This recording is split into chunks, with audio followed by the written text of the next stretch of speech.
Hola gente, muchas gracias por asistir a este canal, La Liga de las Almas Libres.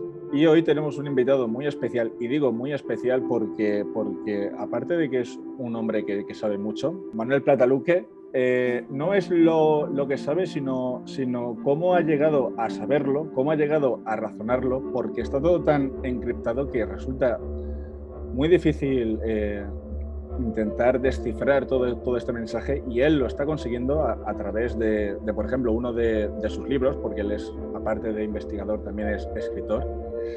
Escribió un libro que se llama El verdadero rostro de Dios. Y bueno, Manuel, pues coméntanos un poco, a ver, tu libro, qué es lo qué temas introduces. Pues nada, muy buenas tardes y encantado de poder estar en tu canal, que Igualmente. todo lo que sea divulgar, pues ahí estamos, ¿no? Y cuánta falta hace gente como tú, ¿no? Y tu canal de la Liga de las Almas Libres, porque qué nombre más bonito. Porque sí, claro, es precioso. Y qué falta hace que las almas se liberen de las cadenas de la ignorancia, que muchas veces lleva a la gente a descuidar cosas que son verdaderos tesoros que se nos han dado. Así es que enhorabuena por tu iniciativa y nada, aquí estamos a tu disposición para cada vez que haga falta, no te quepa ninguna duda. Sí, porque y la nada, verdad pues, que me gustaría sí. acudir a ti de vez en cuando, dado las interpretaciones que sabes hacer en estos conocimientos tan interesantes. Pues nada, ahí estamos a tu disposición, de verdad. Y el libro, nada, el libro, pues eso, se llama El verdadero rostro de Dios, la nueva clave del Santo Grial, es su título, y es un título que, pues como su propio nombre indica, no es un libro más sobre el Santo Grial, no hace referencia a las historias que tradicionalmente se conocían acerca de esta enigmática reliquia. Se trata de un verdadero esfuerzo, ¿no? Un trabajo que he llevado durante, pues bueno, realmente el libro en sí lo hice en un año, ¿no? Pero bueno, ya tenía muchísima información anterior de una novela que escribí también en un principio, en el 2015, y empecé a escribir una novela que era La estirpe de la serpiente. Y bueno, digamos que a raíz de esa información, los pasos y las pistas que me iba encontrando por el camino me hicieron escribir este segundo libro, que es un ensayo en esta ocasión, y habla de lo que es el Santo Grial, pero no lo que todo el mundo conoce como Santo Grial o lo que la literatura y el cine nos han dicho que es el Santo Grial. Y eso es por lo que esta entrevista puede ser tan interesante. Creo que sí, creo que se puede dar a conocer una nueva perspectiva de lo que los antiguos hacían, ¿no? Porque los antiguos siempre se nos antojan que son como unos seres pues casi rudimentarios, más movidos por pasiones que por verdaderas elaboraciones mentales, y realmente había mucho más escondido de lo que nos han querido hacer ver los libros de historia. Yo opino como tú, creo que hay algo que se está ocultando, también creo que hay algo que se está revelando, pero porque eso sí que es mentira, y la auténtica realidad, que es la que queremos contar hoy aquí, o sea, una realidad distinta, no solo a la versión oficial, sino también distinta a lo que es la conspiración. Y bueno, este tema en el que vamos a hablar no solo del Santo Grial, sino de un concepto que yo, antes de conocerte, yo no conocía, que es el Translatio Studi. Y yo tampoco lo conocía y me he informado a raíz de concretar esta entrevista. Muy interesante. Pues sí, lo que pasa es que el tema de la Translatio Studies, si quieres te apunto algo más que nada para los oyentes, ¿no? Y pues te comento en un principio que es un concepto que surge en la Edad Media con la idea de hacer referencia a lo que sería un desplazamiento de determinados conocimientos desde el oriente hasta el occidente.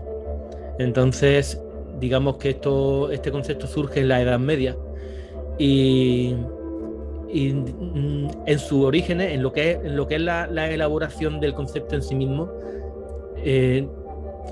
parte de la idea que se tiene en Europa, ¿no? Europa en este momento mira a Oriente.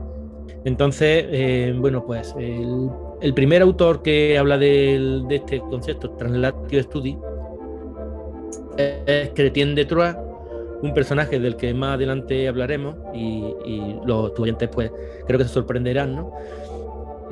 Chrétien de Troyes es el autor del libro del Cuento del Grial, que es el libro en el que por primera vez en la historia aparece el Grial. Pero en otra novela suya, El Cligés, hace una aseveración que es que, por así decirlo, él compara la caballería con ese conocimiento ancestral que surgió en Oriente, y entonces él dice que la caballería surgió en Grecia, posteriormente se desplazó a Roma y finalmente en la Edad Media, que es la época en la que vivió Chrétien de Troyes, se desplazó hasta París, y que París era la depositaria de esa caballería, ¿no? O sea, es como una forma metafórica de hacer referencia a esa translatio studi. Con lo cual, si tú aplicas este concepto, lo traduces en el lenguaje que realmente quería utilizar Chrétien de Troyes, si convenimos en que cuando él hace referencia a caballería, está haciendo referencia a conocimientos, sean conocimientos científicos, conocimientos filosóficos, pues conocimientos incluso espirituales, pues resulta que la palabra caballería, cuando en adelante veamos lo que son las novelas de caballería, a raíz de este paralelismo, habría que pensar si en esas novelas de caballería, si no habrá algo más detrás que una mera historia de entretenimiento. Ese es el comienzo de un poco de la translatio studi. O sea, podría ser que cualquier persona que conociera este concepto del translatio studi, en el momento que se pusiera a leer una novela sobre caballeros, podría llegar a darle a esa novela una interpretación que antes a lo mejor no podía. Claro, necesitan las claves y las claves. Es muy complicado porque verdaderamente está muy oculto. Pero yo, antes que nada, sí que me gustaría comentarte que si bien este concepto es el que se ha extendido, digamos, de forma más universal, ¿no? Sin embargo, la realidad, existe otro concepto que se llama translatio studiorum, sí. Y este concepto es mucho más fidedigno, ¿no?, de cara a describir ese fenómeno. Y como punto de unión y como lugar de emplazamiento totalmente insospechado es España. Es decir, España era el verdadero lugar, el puente de contacto entre esos saberes translaticios, esos saberes orientales. Ese conocimiento desaparece, ¿no? Y es rescatado por los árabes, y a través del norte de África llega hasta el occidente, aquí a España, y de ahí es como nuevamente vuelven a darse a conocer ya en Europa, y ya esta vez para quedarse. Entonces, claro, estamos en un momento en el que en 1180, cuando Chrétien de Troyes escribe el Cuento del Grial, habla de este concepto, estamos en las cruzadas, en el tiempo de las cruzadas. El enemigo son los sarracenos. Entonces, de los sarracenos no puede venir nada bueno. Pero claro, a nivel, digamos, de reconocimiento, no pueden darle un reconocimiento a los infieles que están atacando y están matando en Tierra Santa. Entonces, digamos que omiten la parte esta sarracena de la ecuación y se quedan con lo que es la translatio studi. Pero ya te digo que la translatio studiorum es lo que realmente sucedió. A mí lo que sí que me está causando mucho interés es que, claro, todo este estudio que se supone que podría llegar desde Mesopotamia antes de llegar a Egipto, claro, esta gente, ¿cómo es posible que tuviera todo ese conocimiento que hasta incluso a día de hoy podría tener repercusión? Que yo me acuerdo de una charla que tuvimos tú y yo, no sé si me dijiste que hasta incluso cosas que se están inventando hoy en día podían tener mucho que ver con aquello que estaba escrito, y sobre todo cómo estaba eso escrito, cómo estaba todo ese conocimiento escrito, porque sí que es cierto que dicen que habían como dos columnas, ¿no? Una que era de adobe y la otra que no recuerdo muy bien de qué estaba hecha. De piedra. De piedra caliza, ¿no? No especifica, no especifica el material, de piedra. Vale. Había dos columnas, si te está hablando de las dos columnas prediluviales de las que habla Flavio Josefo. Exactamente. Vale. Eso es, o sea, ¿nos lo podríamos creer literalmente o eso tiene una interpretación también? Mira, cuando los antiguos escribían, no escribían por gusto. Es decir, que el lenguaje siempre ha sido algo sagrado. De hecho, las primeras religiones siempre hablan de que la voz, el verbo, es el origen de la existencia, de la creación. Ten en cuenta que hoy en día lo que consideramos sacerdote, bueno, un sacerdote se limita al mundo de la espiritualidad y punto, ¿no? En aquel tiempo los sacerdotes eran los depositarios de los conocimientos, eran los que sabían leer y escribir, los que transmitían ese conocimiento sagrado, como era la escritura, ¿no? Porque bueno, yo a todos tus oyentes les recomendaría desde ya que empiecen a tener en cuenta en todos los aspectos cuando intenten leer, pero siempre que se acerquen a la mitología, a lo que son los conocimientos antiguos, que no desdeñen la etimología de las palabras. Porque eso te va a decir muchísimo, muy importante. Sí, sí, mira, la palabra cadmo, que era, ya te digo, era el... La vas a desglosar. No hace falta tampoco extenderse mucho. La palabra cadmo significa oriente. Me parece oriente. Muy interesante hacerlo. O sea, a mí me encanta. Pero fíjate tú que la palabra cadmo, que significa oriente, y es el personaje, estamos hablando que en ese momento la civilización se estaba desarrollando en ese ambiente, en el ambiente de Egipto, en el ambiente de Grecia, y entonces esa literatura era una literatura sagrada. La literatura no era algo banal. Entonces, cuando hay alguien que te cuenta ciertas cosas, pues para tomárselo en serio. Yo lo que me estaba preguntando es, ¿cómo es posible que un conocimiento que supuestamente se supo de él al principio de la civilización como humanos, siendo Mesopotamia, ¿cómo es posible que eso tuviera tanta trascendencia pasados los siglos? Y entonces, claro, dada esa importancia, lo que yo entiendo es, ¿esto quién lo escribe? ¿Esto por qué es tan importante? ¿Y esto por qué se protege tanto? O sea, ¿por qué lo codificamos tanto? ¿Por qué se protege tanto? ¿Cómo es que a día de hoy sigue siendo tan importante? ¿Quién es el responsable de la elaboración de este, lo voy a llamar Santo Grial? Sí, bien. Pues eso es lo complicado saber, de dónde surge, porque claro, como bien has hecho, ¿no? Para cualquier ámbito de la vida siempre hay que irse a las fuentes, ¿no?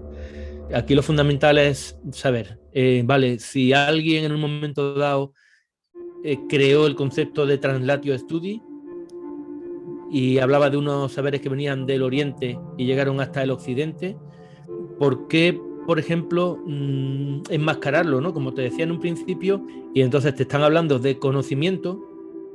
Claro, es que tú podrás decir, vale, ¿conocimiento cuál? ¿La rueda o qué conocimiento? ¿La aleación de metales para producir algo? O sea, quiero decir, ¿qué conocimientos son los que en teoría se vienen desde Oriente hasta Occidente? Claro, esa es una de las preguntas más importantes. O sea, claro, ¿en qué consiste? Estamos hablando de los textos de los antiguos sabios griegos. El conocimiento, en teoría, oriental, que llega a Occidente, es un conocimiento, siempre estuvo en Occidente, ¿no? Al parecer los griegos aprendieron de los egipcios. A través de varios filósofos que se fueron a pasar una temporada allí a Egipto, ¿no? Y hacer una retroalimentación de conocimiento. Claro. Realmente lo que parece que quieren dar a entender es que esos conocimientos no es que apareciesen en un lugar remoto y se descubriesen en Oriente y se trasladasen hasta Occidente. Según la ciencia ortodoxa, los conocimientos a los que hace referencia son esos conocimientos de los antiguos filósofos que en un momento dado, en la Edad Media, los árabes redescubren, empiezan a copiarlos a su idioma y posteriormente son reintroducidos en el Occidente, ¿no? Ya no solamente el texto puro, sino el texto y los comentarios que los autores, digamos, islámicos han introducido en esos textos, ¿no? Entonces, gente como Avicena no solamente se encargan de traducir, sino que también hacen comentarios a ese tipo de textos. Entonces, ¿realmente ese es el conocimiento que se está trasladando de Oriente a Occidente? ¿O hay algo más? En teoría se desplazan hacia las nuevas potencias emergentes, ¿no? Que parece como que esas potencias emergentes gradualmente van evolucionando igual que ese conocimiento desde Oriente hasta Occidente. Entonces, sí. No, te voy a preguntar, tú has dicho que el orden es Grecia, Roma se divide y le da este conocimiento a Francia, pero antes de Grecia ese conocimiento ya lo tenía Egipto y antes de Egipto lo tenía Mesopotamia, ¿no? Corrígeme. Sí, al parecer, claro, al parecer Mesopotamia influyó en Egipto. Me interesaba hacer una especie como de croquis para tener claro. Claro. Pero bueno, no todo. Pero ¿por qué disfrazar ese hecho de que se produce un desplazamiento del conocimiento disfrazándolo de metáfora? Claro, ¿por qué no mostrarlo realmente como realmente lo que es? O sea, ¿cuál es el miedo que...? Claro, entonces, ¿por qué tienen que utilizar esos recursos metafóricos para hacer referencia a algo que en teoría era del dominio público, ¿no? Que estaban viniendo obras de antiguos... ¿O es que había algo más? ¿O es que había otro tipo de obra que no podía decirse de forma abierta?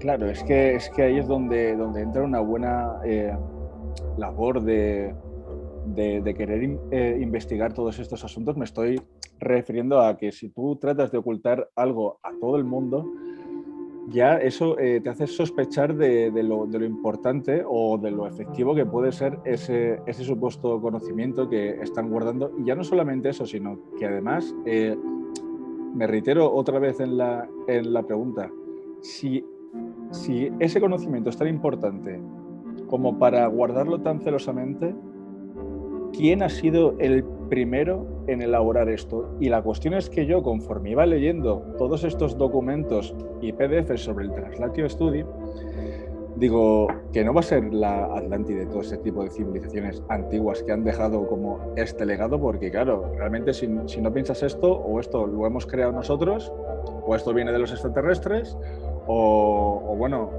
cualquier persona que se le ocurra una hipótesis, pues que venga y la suelte pues en sus comentarios, ¿no? Pero te tengo que decir que me tiene un poco más convencido la idea de que esto viene de otras civilizaciones de aquí, que desaparecen.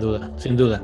Yo el tema este de los alienígenas ancestrales, estos que vinieron aquí a sembrar las semillas, mira, si el ser humano es mucho más capaz de grandes obras de lo que parece. A poco que se lo proponga, si hoy en día tenemos la capacidad ya incluso de trabajar con entrelazamiento cuántico, o sea, de realizar una acción en un átomo y que esas consecuencias, las consecuencias de esa acción sobre ese átomo, se reproduzcan en otro átomo con el que está entrelazado cuánticamente. O sea, estamos llegando ya a unos niveles. Sí. Fíjate. Es una entonces, pasada eso. Y eso lo está haciendo el ser humano. Quiero decir que el ser humano es capaz de muchísimas cosas.